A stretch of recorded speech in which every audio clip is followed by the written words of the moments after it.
Welcome to the Mindset Unleashed Today podcast. My name is Tommy Gucciardo, and I'm excited to share my insights and experiences with you to help you shift your mindset and improve your life. Now, what we're going to be doing is we're going to be exploring different areas of life, discussing how to make positive changes. Now, I'll be doing this by interviewing guests who can provide additional perspectives and their experiences. I believe that by making a mindset shift, we can all unleash our full potential and create the lives we want to live. I hope you'll join me on this journey. All right, I want to welcome everybody back to the Mindset Unleashed podcast, where we focus on the power of the mind and how it transforms our lives on a daily basis. I'm your host, Tommy Gucciardo. And today I have a guest that, is very interesting. He has and I relate to him a lot because a lot of it is about faith-based, and he has a faith-based clothing line, and, he's fighting against certain injustices, and he incorporates his faith into his clothing line, and it's very, very interesting. And I'd like to introduce you to Gerardy. How you doing, brother? Thank you. I'm good. Thank you for having me. Good. I'm glad you're here. So you just launched your first clothing line, right? Correct. So talk to me. How did that come about, and why is it faith-based? So I started my clothing line in 2023. That's when I founded the company, and I started researching about it in 2020 when the pandemic started.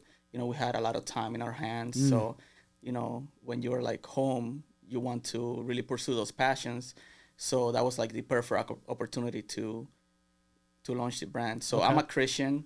I don't like hide behind the faith. Like That's okay. I'm outspoken Christian. Okay. So I always knew that I wanted to incorporate that into my clothing line. So I wanted to know how can I do that without, sacrificing the brand and without diluting the message as well. Okay. Because I see a lot of faith-based brands. They're very generic, but my goal is not to be generic. My goal is to enter a world that is fueled with, injustices and sometimes like evil tendencies that are like, very dark in nature. Right. So I didn't want it to be diluted by just like a cheap brand, like cheap materials or anything. Okay. So I wanted to be upscale. If you want to compete with companies like, Balenciaga or companies like Gucci and Prada and so I wanted to enter that market with great designs. So everything that's designed is designed by my brother and I. So I sit down and sketch the ideas, and all of the ideas are based on Bible verses, but they don't stop at just announcing the Bible verse. There's a strong visual to accompany the verse that the image is based out of. Okay, so how do you come up with that? I want to say it's like divine inspiration pretty much. So, all right. So I sit down and think about what I want to say. So the last collection was called Evil Never Wins, and it was based on the Balenciaga controversy that happened in 2022, where they did bondage gear featuring kids. And that didn't sit well with me. Okay. But back then, I wasn't ready to really bring a brand to life. Like, I didn't know how to go about it. I always knew that I wanted to fight that. Right. I just didn't know how to go about it. And then last year, the movie Sound of Freedom came out. And as I was watching the movie, Bible verse, they said it to one of the child predators in the movie. Okay. And something clicked. So something clicked. Something clicked. I'm like, wow, this is like so powerful. And I just put two and two together, and I sketched the idea, and then I gave it to my brother, and then we brought it to life. So I have some pieces if you want to. Yeah, now I'm looking at your shirt right now. Yeah, so this is deliberate on the design of it. In the front is Balenciaga blurred out. Right. And then it's God written in children's writing on purpose. So it's like children are crossing out a company like that, and they're writing like, like in spite of the evil that they portray on us, we're going to fight and persevere through that. I love it. And then that's the back great. design is also something that is really powerful. Okay. All right. So that's great. So, you take your vision, you take something, injustice that you see, and you're taking, you go for inspiration, and then you put it out there in art and on a clothing line, and that's phenomenal, Yeah. There's always, everybody has certain ways, like you could protest in the street, you could protest, anywhere, or, have petitions, but you're doing it in another way, and you're bringing it out in art. And it's a great form of doing it, Yeah. So my goal is to make like an actual difference. A lot of people just like put tweets out there and posts, and they aren't really doing anything for the most part, because that's not. They just want to be part of of what's going on. Exactly. Like, what's the right thing to say right now?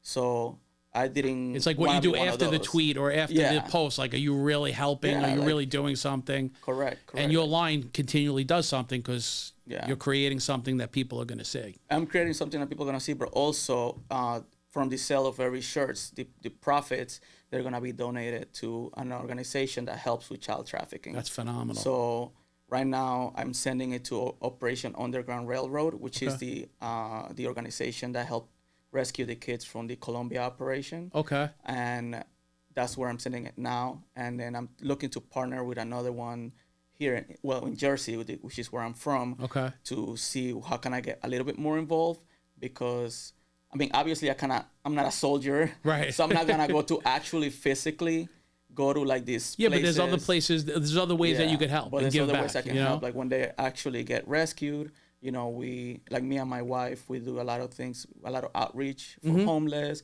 and a lot of like women that are being victims of abuse.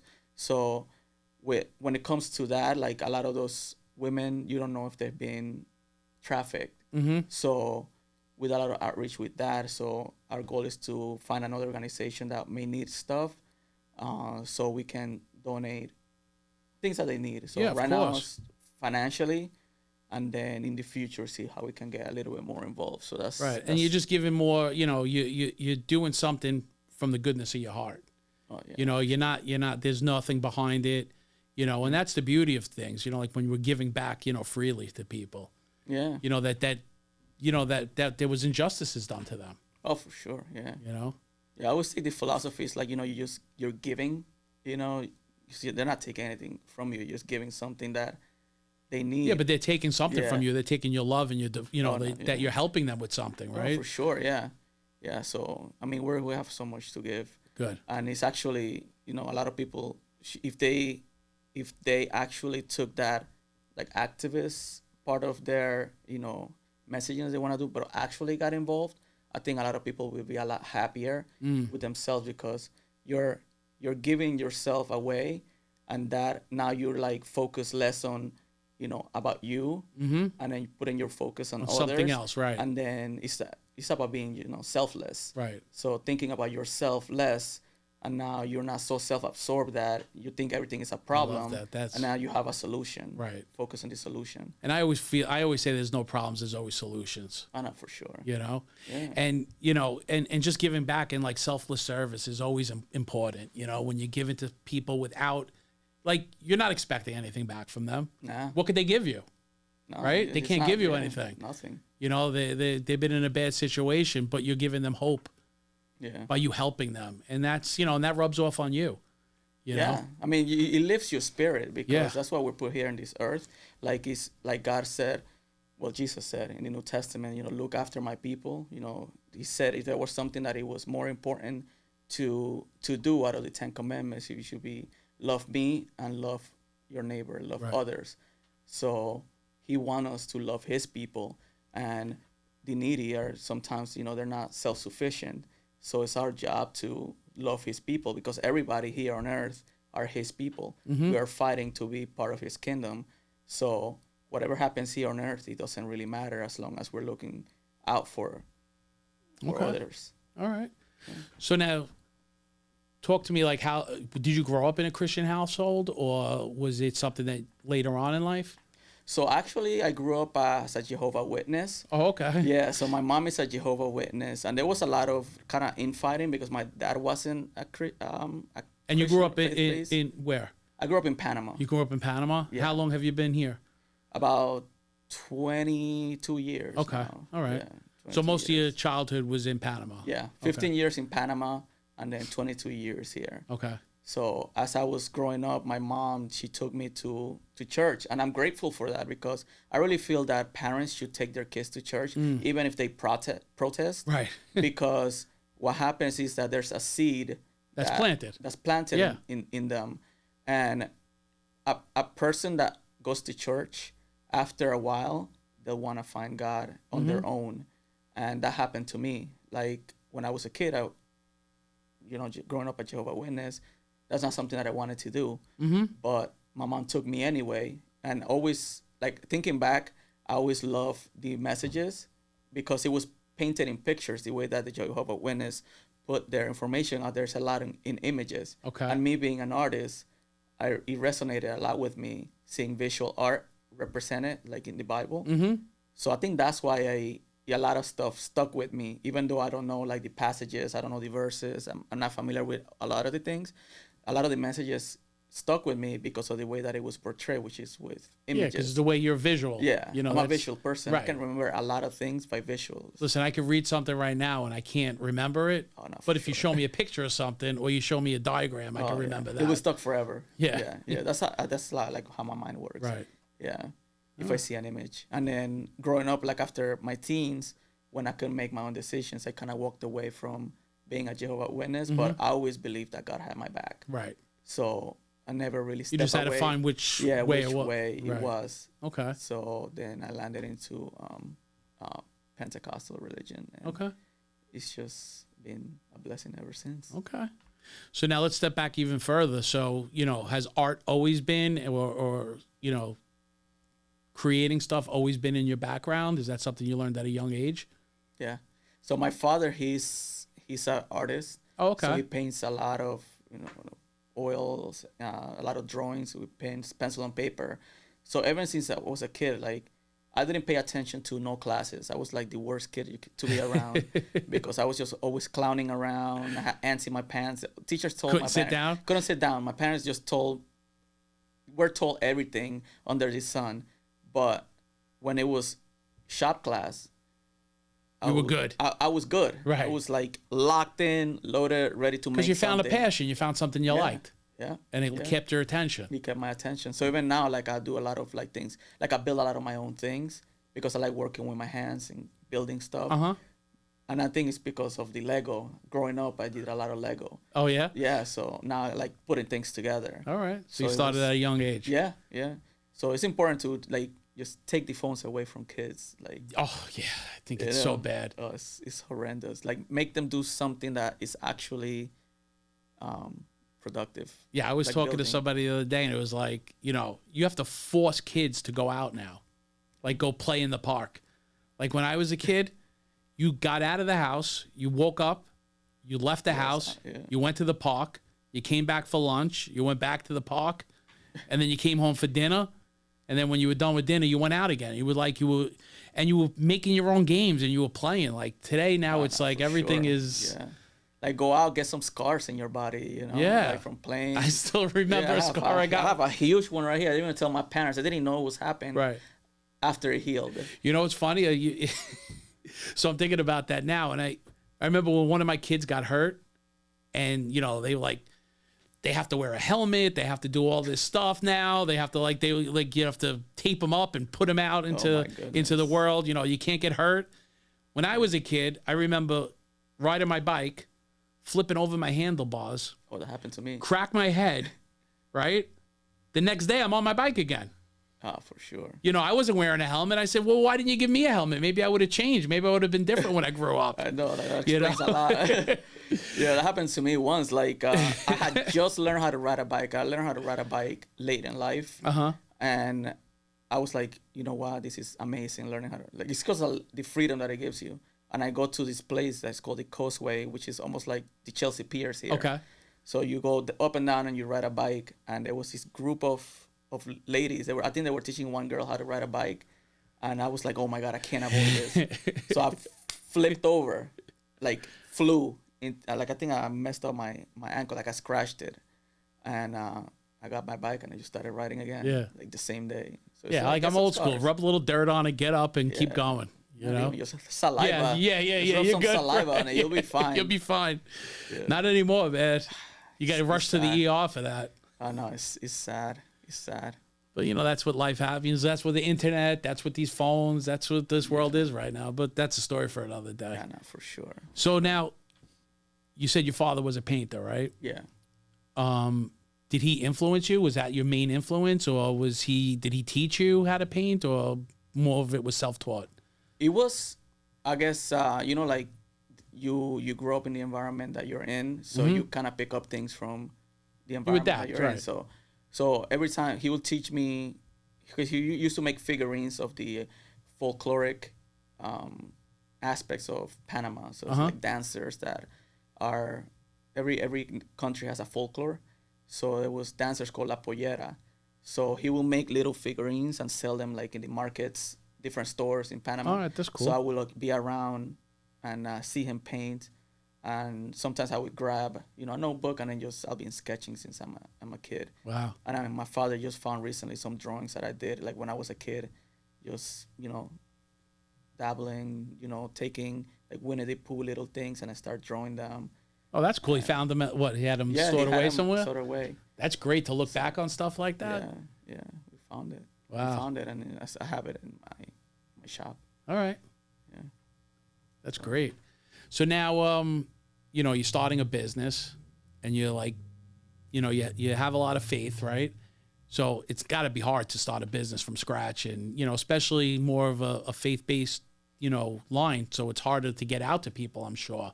Yeah. Like, how do you stay strong in that kind of stuff? Like, how do you get, like, when, you're not making a sale or you launch a line and nobody's looking at it? Like, how do you get through that? Well, so to start, this is not a biblical principle, but a lot of people say like God doesn't put a dream in your heart that he doesn't give you the ability to accomplish it. Okay. So I kind of know that it's going to be something as long as I stick to it and I work hard enough. Okay. So that's kind of like the light at the end of the tunnel, and everything in between is just white noise. Okay. So sometimes it's difficult. So it's like, man, you're not selling anything. You go to one event, you sell so many pieces, but then you go to another event, you sell nothing. Right. So, but I know that I have something there, because if I didn't have anything there, then I would make no sales ever. Right. But I have a lot of good feedback from the people that actually believe in my line. And also people that don't believe in God, they see the designs. I'm like, oh, this is great. This is dope. So there's people that are not Christians that like the designs because these designs are so well made, and that I see there's hints of hope. Okay. So that's kind of what keeps me going. Right. I mean, that's all we can live on, hope, right? Yeah. And, like you said, you have a vision. You have to understand to get to that vision, no matter what we do. Yeah. There's always going to be obstacles, right? Oh, no, for sure. I mean, if it was easy, everybody would do it. Yeah. So and the thing that I'm hearing from you is that you have the strength to keep moving forward. Oh, for sure. Yeah. You have that the resiliency to keep moving forward even when things are bad. Yeah. You have that light at the end of the tunnel. You want to get to that, And for you, I don't think, like, I'm listening to you and I don't think it's about, I'm sure money is important, but I don't think that's the main reason why you're doing these things. You're doing these things first, I believe, just talking to you, is because you really, truly care. Oh, no, for sure. And you really want to help people. And, when you do stuff like that, the money comes. Yeah. And obviously you're going to need money to fund the business and to get to the next level and to support your family. Yeah. But, if you're not putting that up front, that'll come in waves later on. Yeah. Yeah. I mean, it's not that, obviously money is not because I want to take care of my family. Yeah, of set course. Up a legacy for like my kids, yes, my future kids without a doubt. Stuff. And also like it takes money to actually help people. Right. So I figured like if I'm broke, what am I going to do? I can only give time, but then how am I going to take care of my family? Right.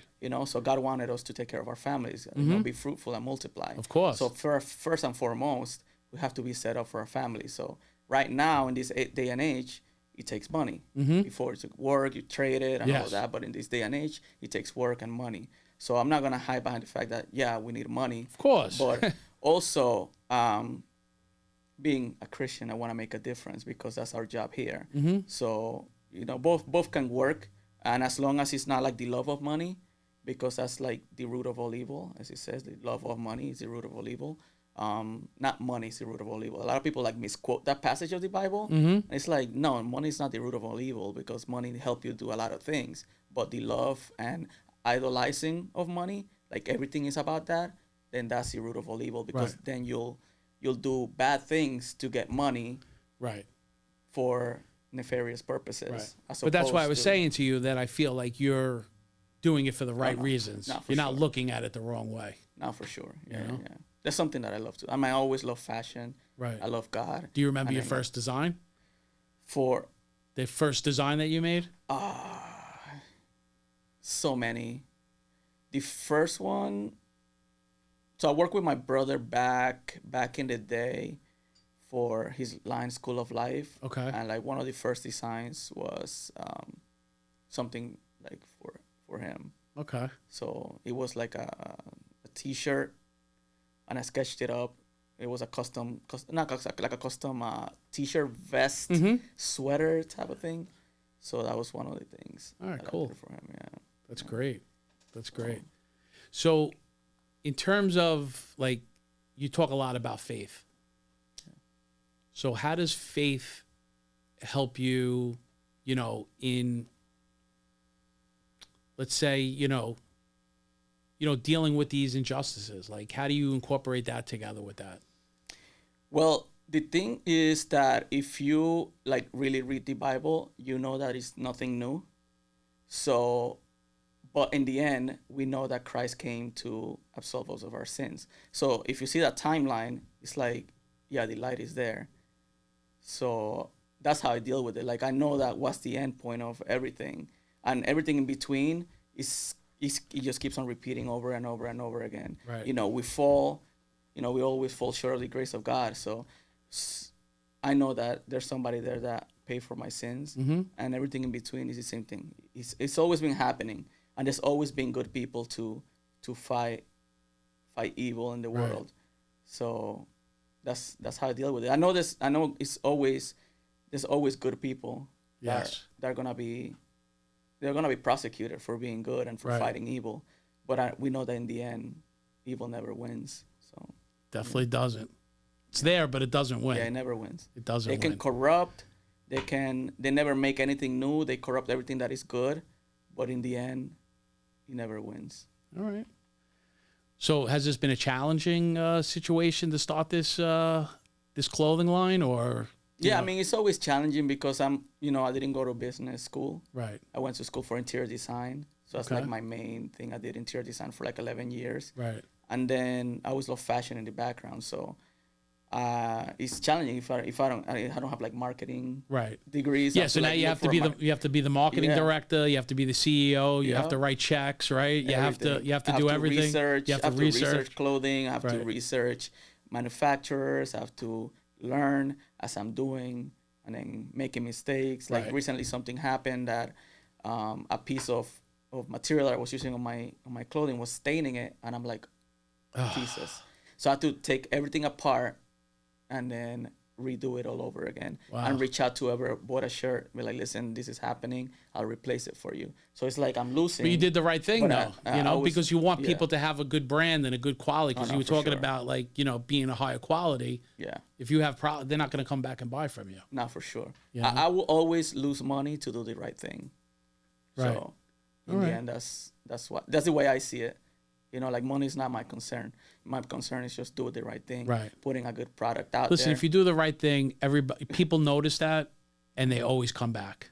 It's all about service. You do the right thing by, like, I'm in a service business, and, we overserve people because we want them to have a good experience. And if people have a good experience, they're going to remember you, because it's so easy nowadays to, just go like buy something on an app, and then you try to return it, and somebody just takes but you're actually reaching out and telling people, hey, this had a stain, I'm giving you something.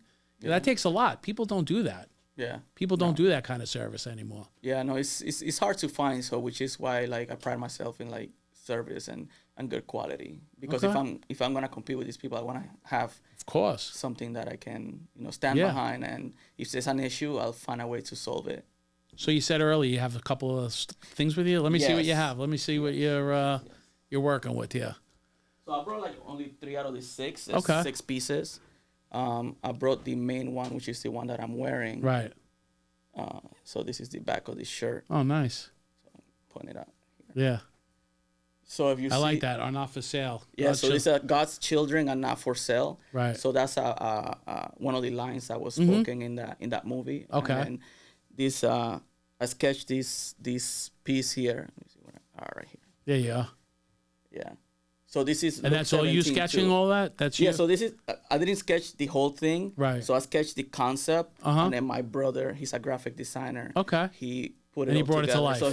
So he did. The cross in the background. You have 3 children praying, and the concept is see no evil, hear no evil, speak no evil. I like that because children are innocent. Yes. And then this is Luke 17:2, which is it were better for him that a millstone, which is a stone, were hang around his neck and thrown into the sea than anyone to offend such as these. So that's people, all right. serious repercussions for messing with children. Yes, 100%. And then the front, it says, Balenciaga faded out, crossed, and then God. I love that. In children's That's writing. That's great. So everything is a message of positivity. And then this one is called My Soul Is Not For Sale. I like that. Here. Yeah. So this says My Soul Is Not For Sale. And in the back, it has Jesus coming through the clouds. And he is fighting temptation. So this is when Jesus got tempted by Satan 3 times. And he came out of it, saying, be gone, Satan. So that's in the end, like evil never wins. Right. That's part of it. Like the guy, which is Jesus Christ, he didn't get himself get tempted by Satan, and it's a symbol for us that we're fallen. We're not Jesus, obviously, but our goal is to live like him. So that example is like saying us like you can get tempted 3 times, as long as we step away at least once, we'll be fine. All right. So. What do we have the third one? So this one is one of my favorites. So this one is Trust God. Okay. So it's embroidered in a tone-on-tone shirt, tone-on-tone thread, and then the back is God's trust. I do like that. Those are nice. Yeah, this is one of my favorites because tigers are my favorite animals. Okay. So it's how you can be. So this one is the most popular psalm, which is Psalm 23, and it's though I walk through the shadow valley of death, I will fear no evil, for your rod and my staff comfort me. So this one is, through the wilderness, we can get thrown out in, darkness, and there can be a lot of obstacles and problems. And so this is one of my strongest ones because that's kind of what I live, how I live my life. If there's something that you can go through, you're going through, that you have your hills and valleys in life. Of course. So as long as, God has your back, you'll be fine. I love it. I love all you. That's beautiful. All the stuff is great. So that's only 3 out of the 6. There's 3 more, but I didn't bring those. All right. That's great. That's for you, for them to take a look at them. Take a look. We're just giving them a little teaser. A little teaser. Now they have to come and check you out now. Come and check them out. Right? Yeah. All right. That's great. So I always ask this question, and this is, for me, it's like, a staple. What would you tell young Gerardy right now? What advice would you give them? Stop wasting time and stop wasting money on unnecessary things. Okay. That's what I would say. I made a lot of dumb mistakes when I was younger, just spending money that I didn't have and wasting time that I didn't think I would get back. So yeah, time's important, man. Yeah, time is we don't important. have that much time, but you have to make the best out of it. Yeah, make mistakes as you're young and then figure out what you're trying to do and then just stick to it. Yeah. Stick to it and go 100%. for it. Yeah. I agree. Because God will put people in your life that believe in you. And I have too many to name, but great. That's great. I have a lot of people, looking out for me. Beautiful. All right, so you gave everybody a little preview. Now tell everybody where to find you. So my website is Gerardy.co, co.com. Okay. Because somebody has my name for some reason. .com. So it's Gerardy.co. That's the same on Instagram. I have a Twitter, but I don't use it.